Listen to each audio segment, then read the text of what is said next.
We also have in the studio Mr. Andile Phahla. He's the provincial coordinator of iAfrika Mayibuye movement.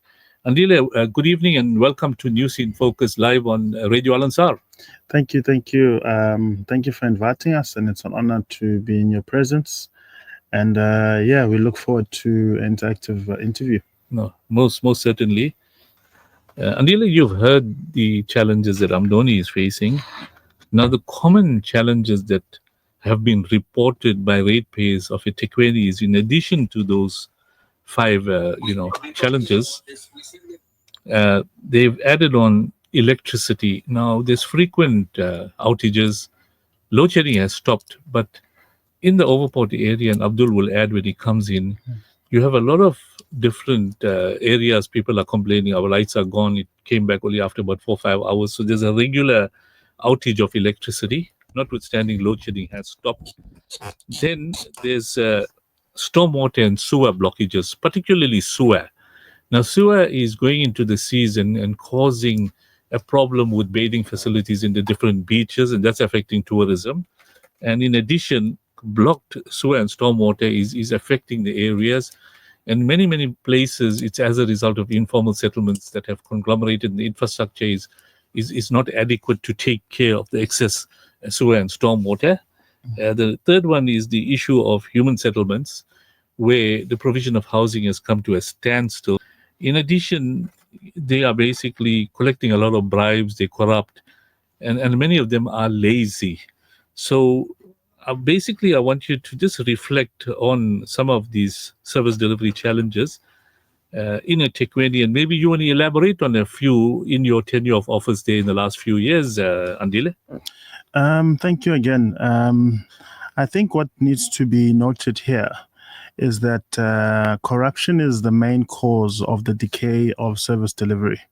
We need to understand that the water issue in eThekwini, you've got 58% water loss, which means we are paying for that water, but it's not getting to the end user.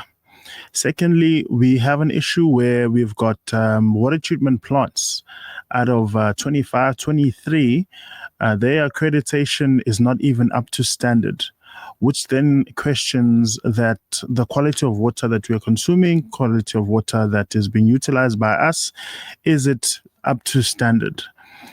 Secondly, what needs to be known, or thirdly, it needs to be known is that Metro Police is not just a ticket officiating exercise, but a police service that has dog units, has more than one division that is supposed to be counteracting crime intelligence, utilizing the resources deployed by Metro to effectively run the city in a way that makes all the ratepayers feel safe. We do have an issue where there aren't enough feet on the ground. For the growth that's happening within the city, it's an issue. For the mushrooming of informal settlements, I think something we need to talk about is there is not enough money to house all the people looking for jobs in eThekwini.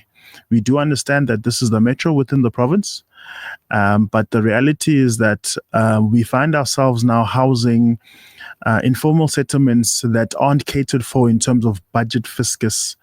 And that's a balance act that we are not getting right. We need to understand that the pool that eThekwini pulls from, the ratepayers, there's too few ratepayers versus the per capita of the services that are needed by the general public of eThekwini. So we find ourselves as a eThekwini municipality constantly having to go back to commercial banks to look for money to basically encompass, undocumented foreign immigrants that are utilizing services that are actually meant for the people of eThekwini.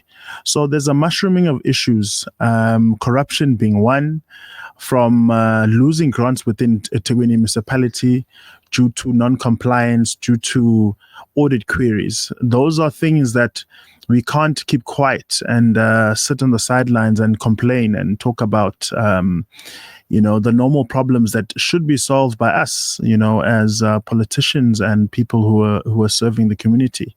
So for us, it was a cry to say we are not going to sit in council and be rendered useless because of the status quo of municipal managers that could do better and have been appointed by politicians with their own agendas. So for us, we are tired of being sideline politicians, and I think it's time for people to know the truth.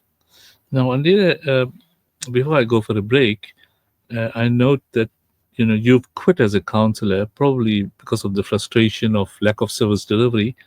Having a short stint there, and you realize the pressure you're putting on the municipalities because you come from a small party, it's going into deaf ears, and those that are ruling or controlling council, it's probably the ANC with an alliance of one or two parties, are not taking service delivery seriously. So if you can, in a few minutes, just indicate to us why you decided to quit and decide to move on and join, maybe a progressive movement known as the Mayibuye movement. I think it's a short story. We can't allow the normal status quo to carry on. We must remember the GNU was seen to be a rescue for the average man, but the truth is that certain criteria in terms of the DA will vote anti anything that is pro-color, and the ANC will vote for anything that is pro their benefit. So when you're stuck in the middle and become a voiceless counselor, you need to be bold enough to walk away from the salary and the perks in order to fight for the average man that has entrusted you to fight for them.